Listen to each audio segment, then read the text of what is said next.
Everyone, this is Srivatsa. A new strain of SARS-CoV-2 has been found in Malaysia. This strain is called D614Z.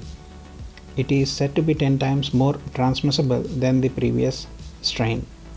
Now, there are few questions that need to be answered. The first one is, should we be worried about this new strain? And the second one is, will a vaccine work against this strain? Remember that we have already developed a number of vaccines against the SARS-CoV-2. So the question of whether these vaccines would actually work against the new strain is very important. So let us dive into the topic to get some answers.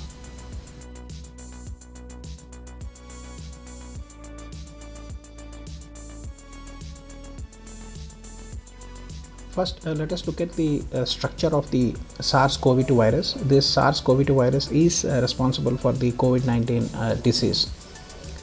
Now, the important components of this structure are the RNA, which is the genetic material in this case. Now, apart from the RNA, you have this spike protein on the surface of the virus. This spike protein is important because this protein, it binds to the ACE2 receptors found on the human cells.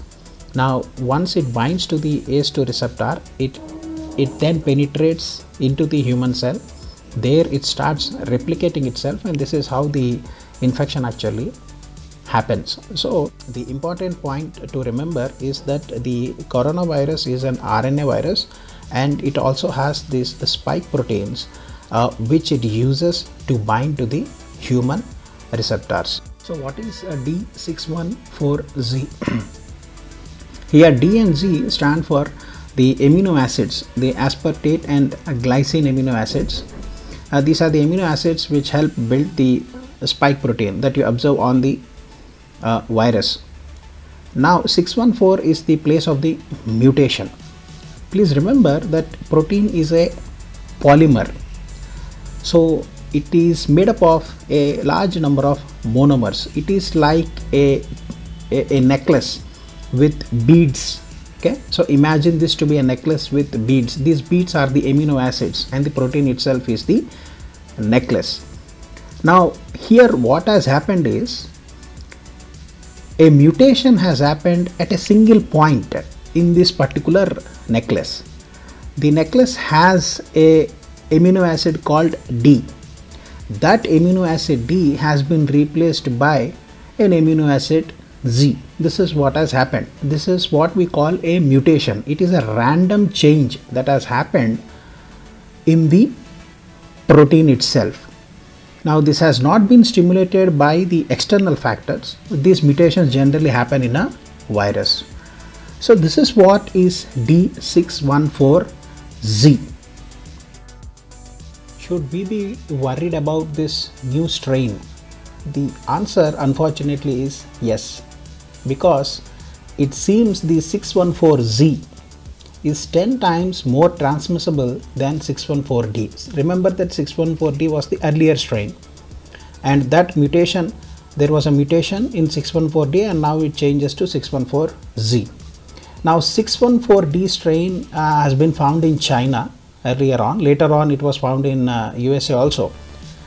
However, this 614D is less transmissible when compared to 614Z. The question is, will the present vaccines work on the new strain? Fortunately for us, the answer is yes. Let us see why. Now, luckily for us, the mutation is in an area which does not affect the receptor binding domain. Now, what is receptor binding domain? It is the part of the spike protein which actually binds to the ACE2 receptor on the host cell. Since there is no mutation there, we are lucky. Now, let us see how a vaccine actually works. Now, vaccine is a preventive medicine. It actually helps our immune system to recognize the enemy. What happens when we take a vaccine is our body starts to recognize the enemy, a weaker enemy in this case. So it creates antibodies which would fight the enemy. So this is how a vaccine actually works. So the present vaccines have been created which would help our immune system to generate antibodies. Now these antibodies are actually proteins which go and bind to the spike protein on the coronavirus. So therefore the coronavirus will not be able to infect new cells.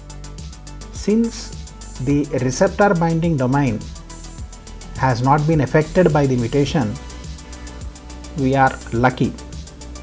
Okay, I hope this particular video has been helpful to you.